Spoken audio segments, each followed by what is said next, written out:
Stay with me. Because the moment that book hit the pavement, everything this billionaire believed about power began to crack. The sound was soft, just paper against concrete. But in the quiet corner of that manicured city park, it felt louder than it should have. Louder than the distant hum of traffic and the soft rustle of leaves overhead.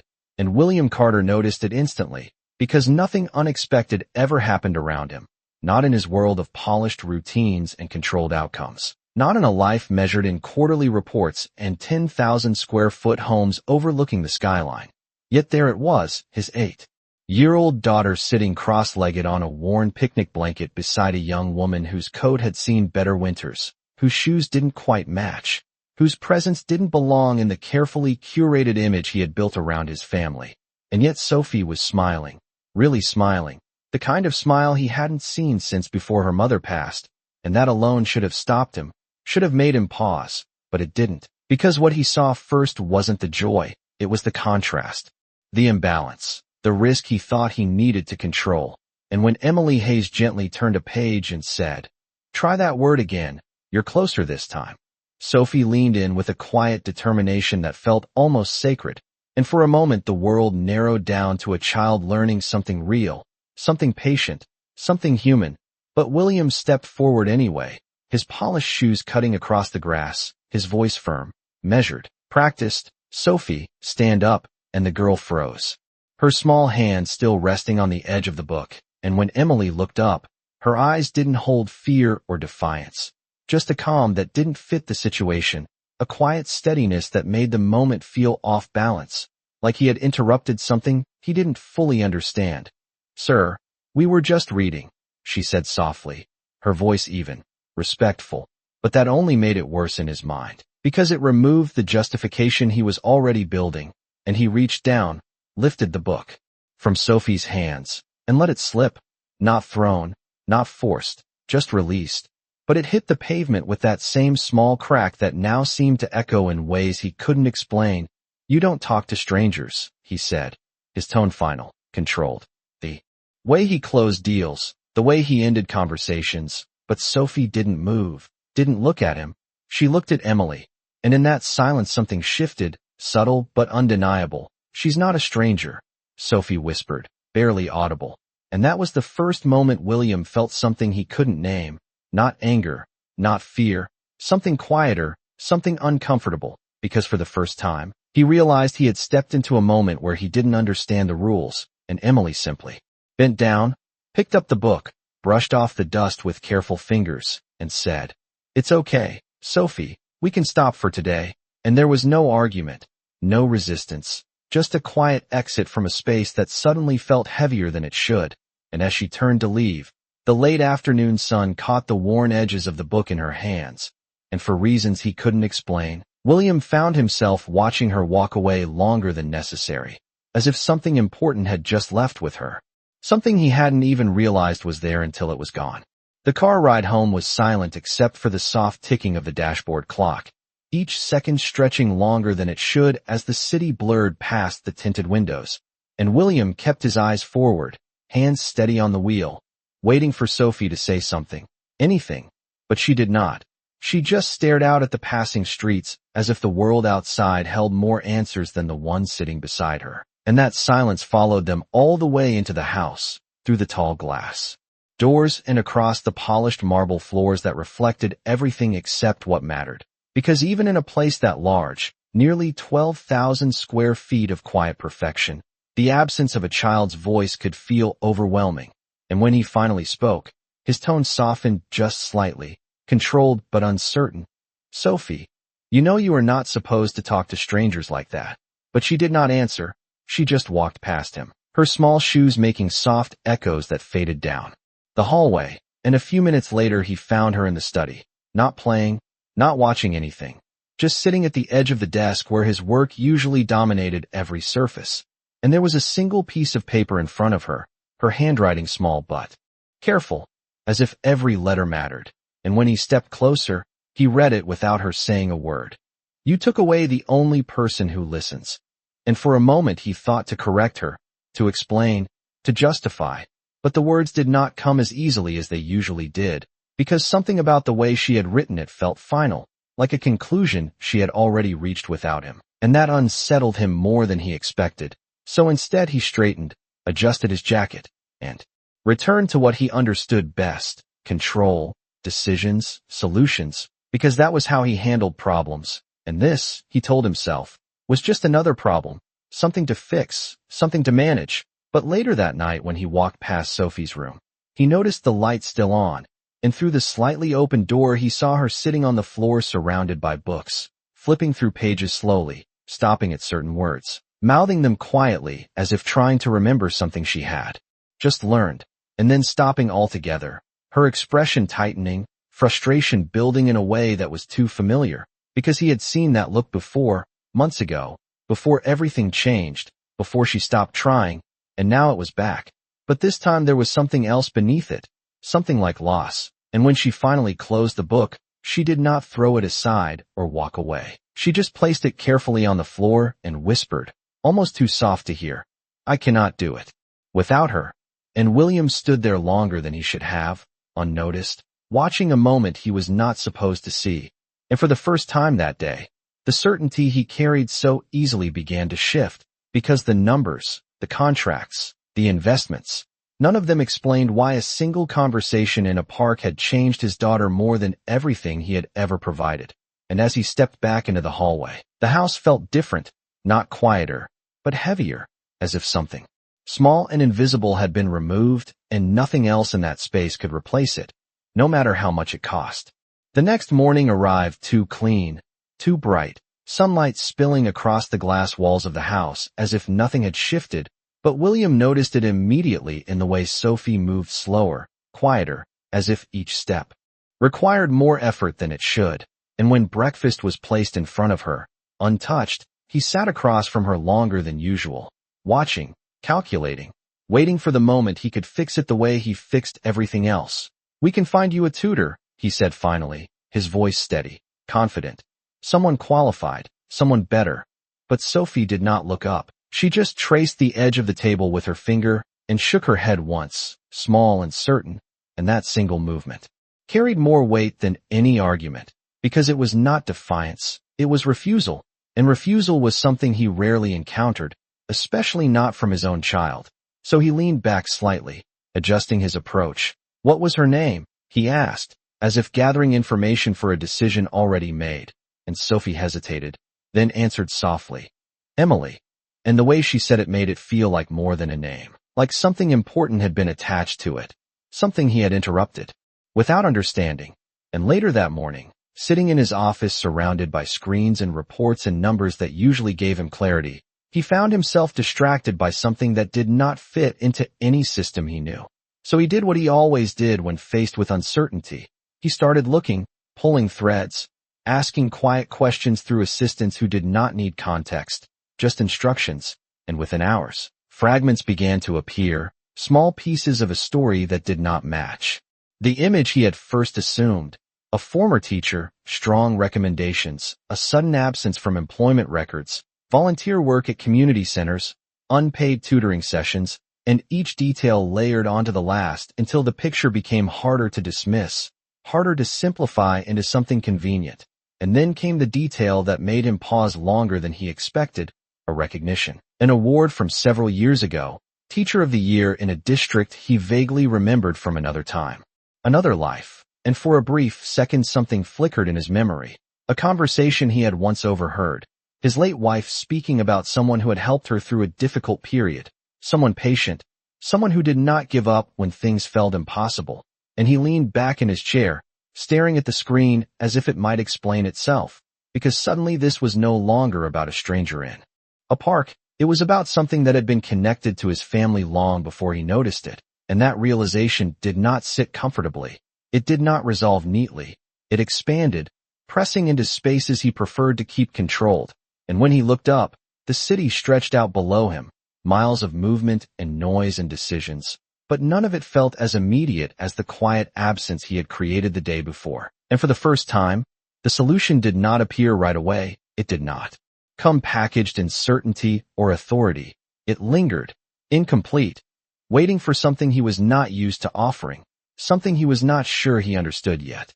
By the afternoon, The information had stopped feeling like data and started feeling like a story William had walked into halfway through, and that unsettled him more than any market fluctuation ever could, because stories required context, and context meant he might not be in control of the ending.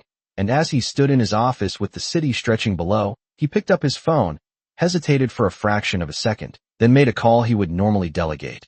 "I want an exact location," he said, his voice calm but carrying something new beneath it, something less certain. And within minutes an address appeared, not in a district he visited, not near anything that reflected his world, just a small shelter on the edge of the city where people passed through quietly, unnoticed. And when he arrived, the difference was immediate. The building modest, the air quieter, the kind of place where nothing was designed to impress, and everything existed simply because it had to. And for a moment he stood there, not stepping inside right away, as if crossing that threshold required more than just movement. Because this was not a meeting, not a negotiation, there was no advantage to hold, no leverage to use. And when he finally entered, the receptionist looked up with polite curiosity, not recognition, not deference, just a simple question, "Can I help you?" And that alone felt unfamiliar. And when he said her name, Emily Hayes, it sounded different in this space, less like a detail, more like a person. And after a brief pause, a nod, a gesture down a hallway, he found her sitting at a small table with a child, guiding him through a page in a worn book, her voice calm, patient, the same tone he had heard in the park. And for a moment he did not interrupt, he just watched, because there was something precise in the way she waited for the child to find the answer, not giving it, not rushing, just holding the space long enough for him to get there on his own. And that was when he realized something that did not fit into any system he understood. This was not about knowledge. It was about time, about attention, about something that could not be purchased or accelerated. And when she finally looked up and saw him, there was recognition, but no surprise, as if she had expected that this moment might come eventually. And the child beside her closed the book, thanked her quietly, and left. And the room shifted, just the two of them now. And William stepped forward, the words he had prepared feeling less certain than they had just minutes ago. "I think we should talk," he said, measured, controlled. But she simply shook her head once, not dismissive, not angry, just final in a way that carried no room for negotiation. "I do not think we should," she replied. And that answer landed differently than anything he had heard all day, because it was not based on status or influence. It was based on choice, and for the first time in a long time, he found himself standing in front of someone who had nothing he could offer that would change her decision. And as the quiet stretched between them, he realized that whatever he had disrupted in that park had not just affected his daughter, it had closed a door he did not yet know how to reopen. For a few seconds, William did not respond, not because he did not have words, but because none of the ones he usually relied on seemed to fit in this space, and that alone was unfamiliar. So he adjusted slightly, taking a step closer but not too close, careful in a way he had not been before. "My daughter has not spoken to me the same way since yesterday," he said, his voice lower now, less controlled, more honest than he intended. And Emily studied him for a moment, not evaluating his status, not reacting to his name, just listening the way she had listened to Sophie. And that made the silence between them feel different, heavier but clearer. She was starting to trust her own voice. Emily replied calmly, her hands resting lightly on the edge of the table. "That takes time." And the way she said it made it sound like something fragile, something that could not simply be replaced or repaired on command. And William nodded slightly, as if acknowledging something he was only beginning to understand. "I can offer you a position," he said, the words coming out of habit, structured, efficient, private tutoring, full-time, whatever salary you want. And for a brief moment, the room seemed to pause, not because of the offer itself, but because of what it represented, the assumption that value could be translated into numbers, that solutions could be arranged. But Emily did not react the way most people would have. There was no surprise, no hesitation, just a small, almost imperceptible shake of her head. "That is not what she needs," she said, and the simplicity of that answer landed harder than any refusal he had heard before, because it removed the framework he was used to operating within. And he exhaled slowly, something he rarely did in conversations like this, Then tell me what she needs, he said. And this time there was no authority in the request, just a question, and Emily looked at him for a long second before answering. She needs to feel safe enough to try and fail without being corrected. Immediately, she said, her voice steady. She needs someone who will wait, even when it takes longer than it should. And as she spoke, something shifted in his expression, not dramatically, not visibly to anyone else, but internally, a quiet recognition forming. Because waiting was not something he practiced, not in business, not in life, and certainly not with his daughter. And suddenly he saw it, not as a mistake he had made in the park, but as a pattern he had never questioned, and for the first time. The solution was not something external, not a hire, not a contract. It was something that required him to change, and that realization did not come easily. It settled slowly, uncomfortable and unfamiliar, and Emily stood then, gathering the book from the table, the same worn edges, the same quiet weight, and before she turned to leave, she added one more sentence, softer now, but clear, you cannot rush understanding.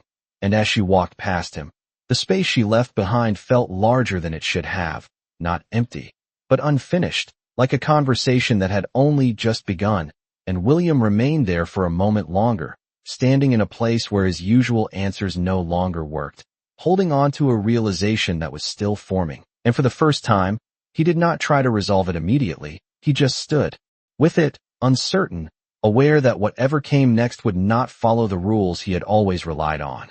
When William stepped back outside, the late afternoon air felt different, not colder, not warmer, just heavier in a way he could not measure. And for once he did not reach for his phone immediately, did not call an assistant or issue instructions. He simply stood there, replaying the last sentence in his mind as if it carried more weight than it should. You cannot rush understanding. And the words followed him all the way back to the car, through the quiet drive, and into the house that now felt less like a place of control and more like a space waiting for something to change. And when he walked in, he noticed Sophie again in the same spot on the floor, the book open in front of her, her finger tracing the lines slowly, carefully, as if each word required permission to exist. And he paused at the doorway, not interrupting this time, not correcting, just watching, because something in him had shifted, not completely, not perfectly, but enough to stop him from stepping in too quickly. And after a long moment, Sophie looked up, surprised to see him still there. And for the first time since the park, he did not speak right away. He just walked in and sat down across from her, lowering himself to the same level, something he had not done in a long time. And the distance between them, once defined by authority, now felt uncertain, undefined, and that uncertainty made the moment fragile, like it could break if handled the wrong way. So he chose his words more carefully than usual. Show me what you are working on, he said quietly, and Sophie hesitated, then slowly turned the book toward him, her small hand still resting on the page. And as she began to read, her voice soft and uneven, he noticed every pause, every moment where she searched for the right word, and instinctively, he almost corrected her, almost filled in the gap, but he stopped himself, remembering, waiting, and the silence stretched longer than he was comfortable with, longer than any meeting or negotiation he had ever sat through, but he did not interrupt. And after a few seconds that felt much longer, Sophie found the word on her own, her voice steadying just slightly, and something subtle shifted in her expression, not confidence yet, but something close to it, something growing, and William felt it too, not as a solution, not as a fix, but as a moment that could not be rushed, could not be forced. And when she finished the sentence, she looked up at him, waiting, not for approval, but for something else, something he was only beginning to understand. And instead of correcting or evaluating, he nodded once, simple and genuine, and said, "That was good." And the words felt unfamiliar, less precise than his usual standards, but more honest. And Sophie looked back at the page, then at him again, as if testing whether this version of him would stay, whether this patience was real or temporary. And in that quiet exchange, something began to rebuild, not fully, not completely, but enough to matter. And as the evening settled in around them, the house no longer felt empty in the same way. It felt unfinished, like a space still learning how to hold something it had been missing.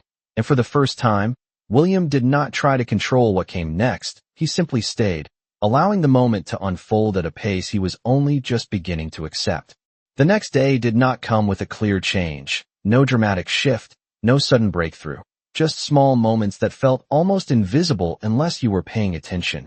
And William was paying attention now in a way he had not before, noticing how Sophie hesitated less when she opened her book, how her finger moved more steadily across the page, how she paused not out of frustration but out of thought. And those differences were subtle, easy to miss, but they carried a kind of weight he was beginning to recognize. And later that afternoon, as he stood in the kitchen watching her read quietly at the counter, he realized something else, something that had not been part of his plan. She was still looking toward the door every few minutes. Not obviously, not enough for anyone else to notice, but enough for him to understand that she was waiting for something that was not there, and that realization settled into him slowly, because it meant this was not just about progress. It was about absence, and absence was not something he could fill on his own. And that thought stayed with him as he moved through the rest of his day, through calls and meetings that suddenly felt less urgent than they had the day before. Because each time he returned to that image, Sophie glancing toward the door, it reminded him that there was still something unresolved, something incomplete. And by early evening, he made a decision that felt less like control and more like acknowledgement.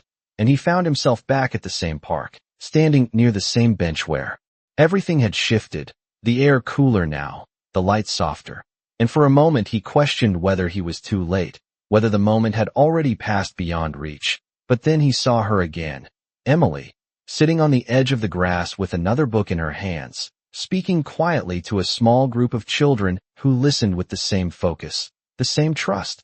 And this time he did not approach immediately. He watched, noticing the rhythm of her voice, the pauses she allowed, the way she looked at each child as if what they said mattered.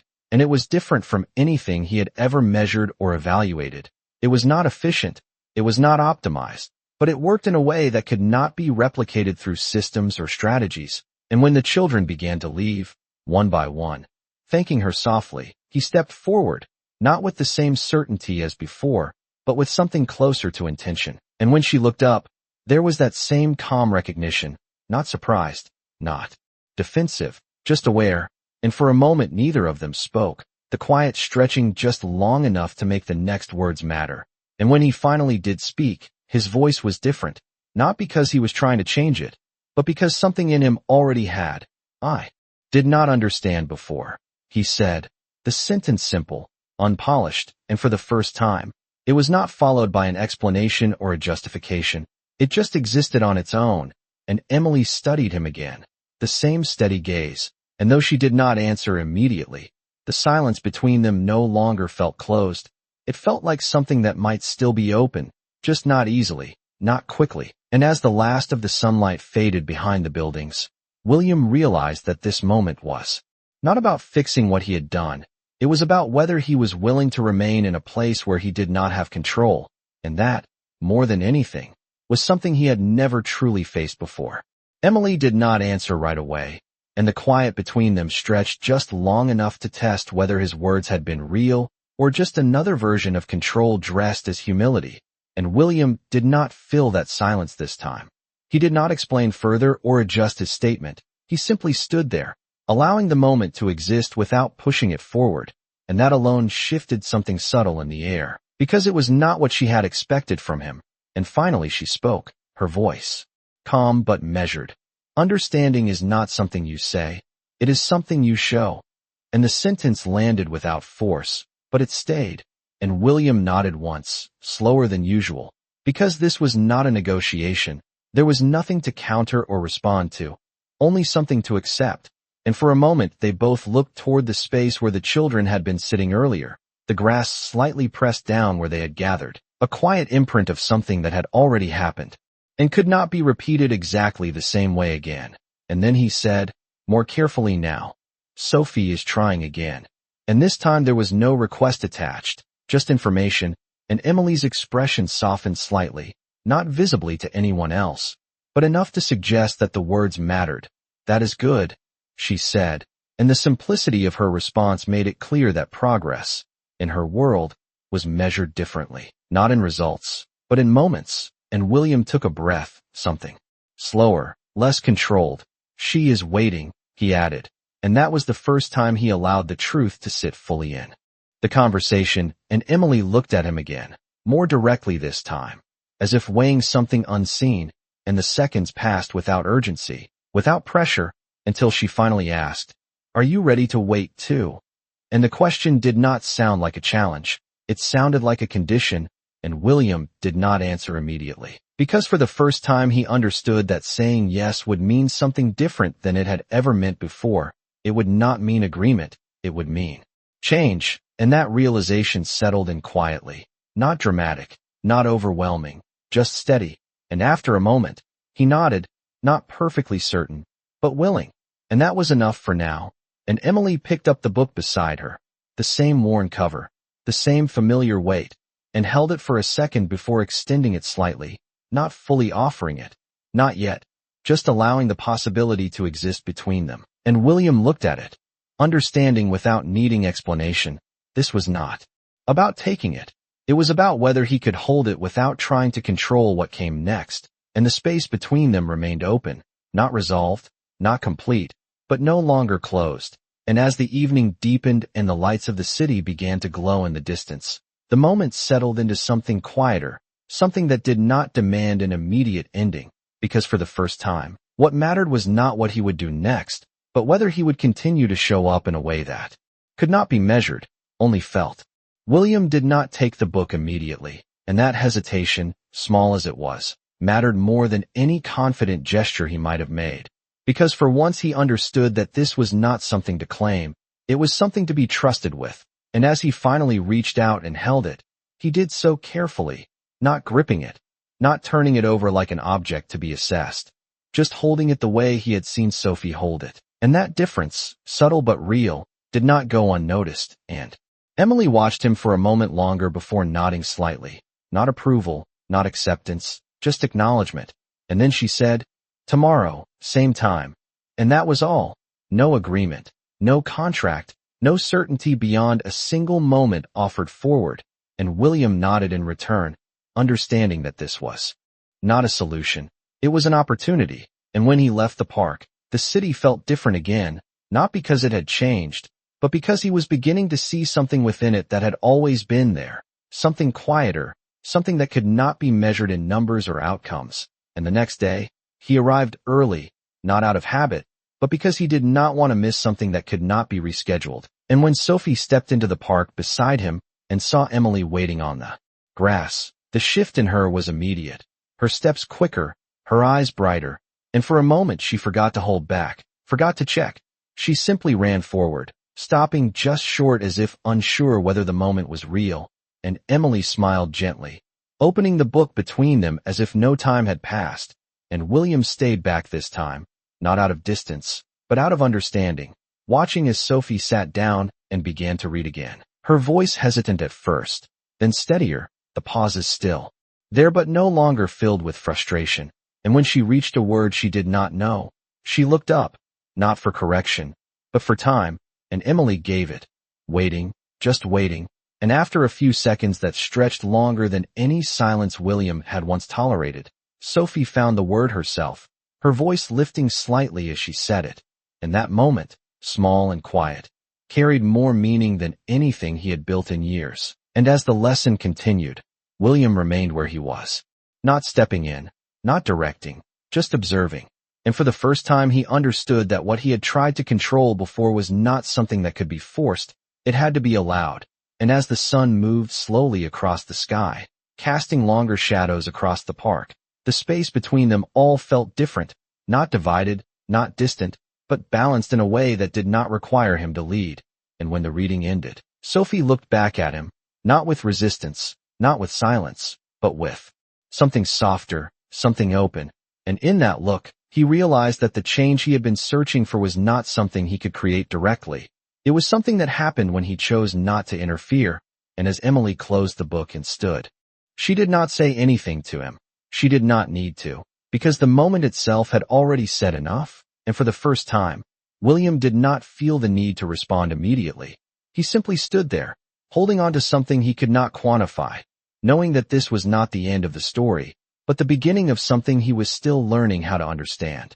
The following days did not bring dramatic changes, but they brought consistency, and consistency, William was beginning to understand, was something far more difficult to build than any sudden breakthrough, because it required presence without control, patience without expectation, and as he stood at the edge of the park again, watching Sophie settle into her place beside Emily, he noticed how naturally the routine had formed, how the same worn book now carried less hesitation in Sophie's hands, how her voice, though still soft, no longer disappeared when she reached a difficult word, and each of those small shifts felt like progress, not because they were impressive, but because they were real, and for the first time, he did not feel the need to measure them.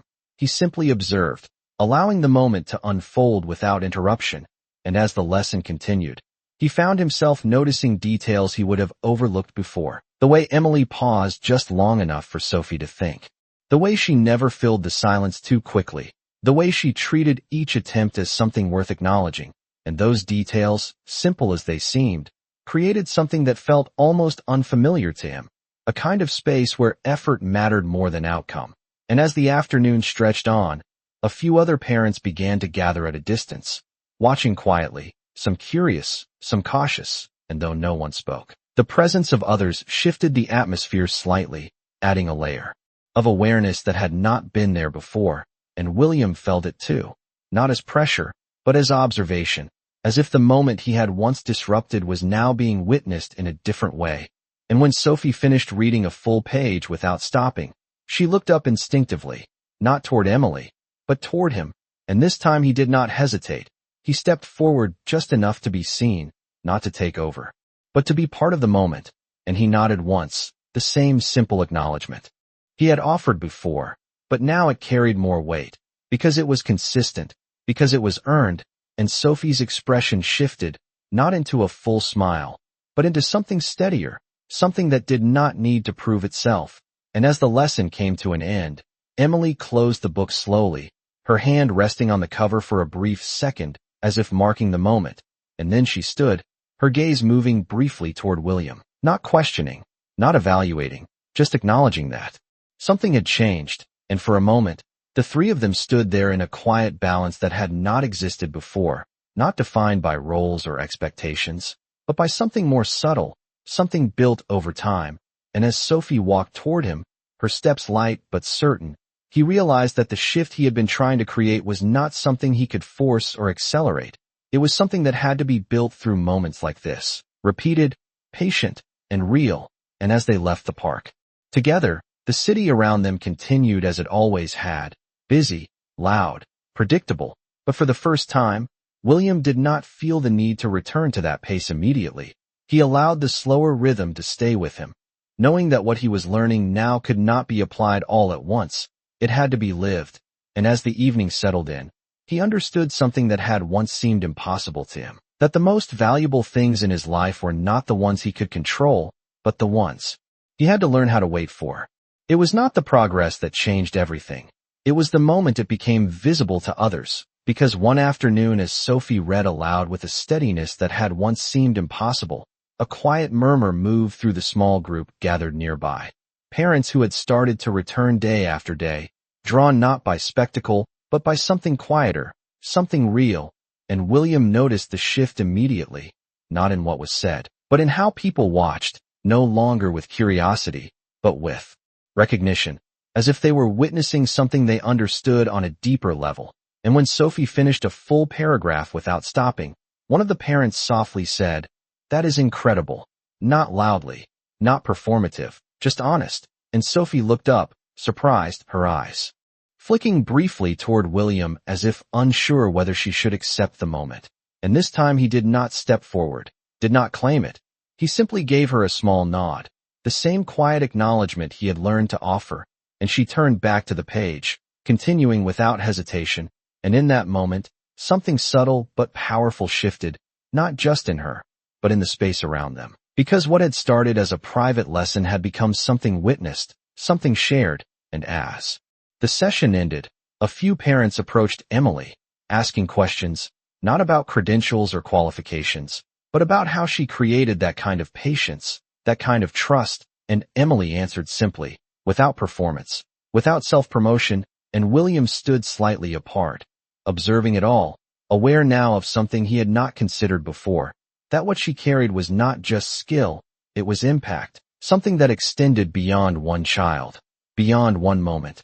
And as the small crowd slowly dispersed, one of the parents turned to him, recognition finally settling in their expression, and said quietly, "You are her father, right?" And William nodded once, not correcting, not explaining, just acknowledging, and the parent smiled slightly. "She is doing really well."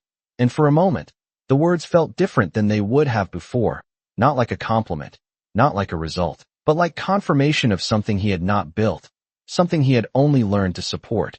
And as he walked toward Sophie, who was now standing beside Emily, holding the book close to her chest, he noticed how natural it felt, the three of them in the same space, not defined by roles or expectations, but by something that had grown quietly over time. And when Sophie reached for his hand, it was not hesitant, not uncertain.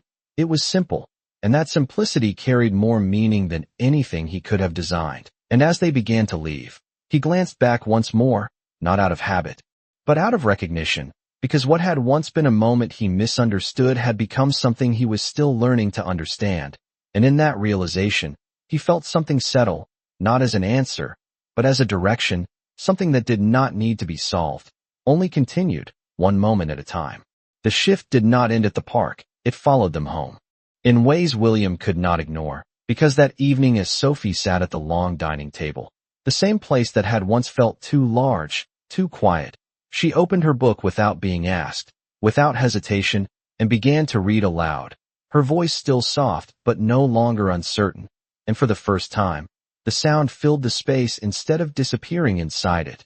And William sat across from her, not with his phone, not with distractions, just present, listening in a way he had never truly practiced before. And when she paused, he did not rush to fill the silence. He waited, just as he had learned, and she found the word on her own, and that small moment carried more meaning than any milestone he had once celebrated. And later that night, after she had gone to bed, he remained in the living room longer than usual, the city lights stretching beyond the glass walls, reflecting a version of his life that suddenly felt incomplete, not because of what it lacked, but because of what he had overlooked. And for the first time, he allowed himself to revisit something he had avoided, memories of his late wife, the way she used to sit with Sophie, the same patience, the same quiet encouragement, and slowly, piece by piece, he began to understand something that had been there all along, something Emily had not created, but revealed. And the next morning, instead of returning immediately to his routine, he made a different choice, one that did not come from strategy but from recognition.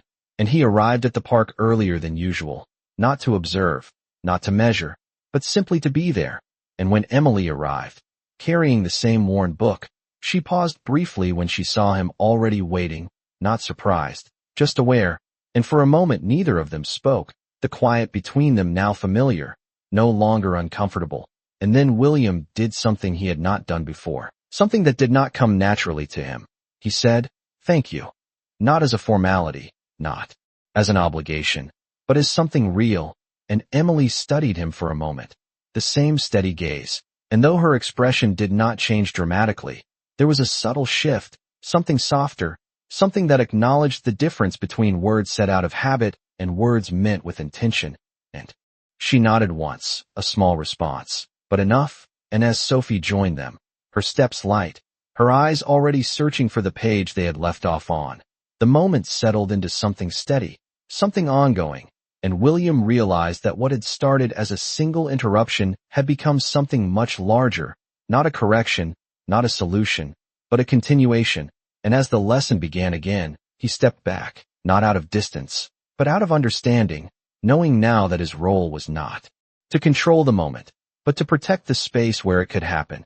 And as the morning light spread across the park, illuminating the simple scene in front of him, he understood something he had never considered before, that the most important changes in life do not happen all at once. They happen quietly, in moments that are easy to miss, unless you choose to stay long enough to see them. It did not end with a final lesson or a perfect moment. It ended the way real change always does, quietly, almost unnoticed, because one evening as the sun lowered behind the buildings and the park settled into that soft golden light, Sophie finished a full chapter without stopping, her voice steady from beginning to end, and when she closed the book, she did not look uncertain. She did not search for approval. She simply smiled, small but certain, and in that smile there was something complete, something that no longer needed to prove itself, and William stood there, just a few steps away, not moving forward, not interrupting, because he understood now that this moment did not belong to him. It belonged to her, and to the space that had been protected long enough for it to grow. And Emily watched too, her expression calm, unchanged in the way it always had been, as if she had known from the beginning where this would lead. And as Sophie stood and walked toward her father, holding the book close but no longer tightly, William noticed the difference immediately, not just in her reading, but in the way she carried herself, lighter, steadier, as if something inside her had settled into place. And when she reached him, she took his hand without hesitation, without doubt, and that simple gesture carried more meaning than anything he had ever built, because it was not given out of expectation, it was given out of trust. And as they began to walk away, Sophie talking softly about the story she had just read, her words flowing more easily than before, William listened, really listened, not correcting, not guiding, just present, and after a few steps, he stopped briefly, turning back toward Emily, who was already gathering her things, the same worn book now resting at her side, and for a moment their eyes met. No words exchanged, none needed, because everything that had changed was already understood. And then he nodded once, not as a gesture of authority, but of respect, something earned slowly, something that could not be forced, and Emily returned the nod just as simply, and that was enough. And as the distance between them grew, William did not feel the need to close it. He understood now that not everything needed to be brought into his world to matter. Some things were meant to remain where they were, shaping quietly from the outside. And as he and Sophie disappeared into the rhythm of the city, the park remained behind them, unchanged, ordinary, but holding within it a story that had never been about wealth or status, but about something far less visible and far more lasting. And as the evening lights came on, and the world continued as it always had, William carried with him a truth he would never measure, never quantify. Only remember that some people spend their entire lives trying to build something valuable, and only realize too late that the most important things were never built at all. They were simply given, and only to those who were willing to finally understand their worth.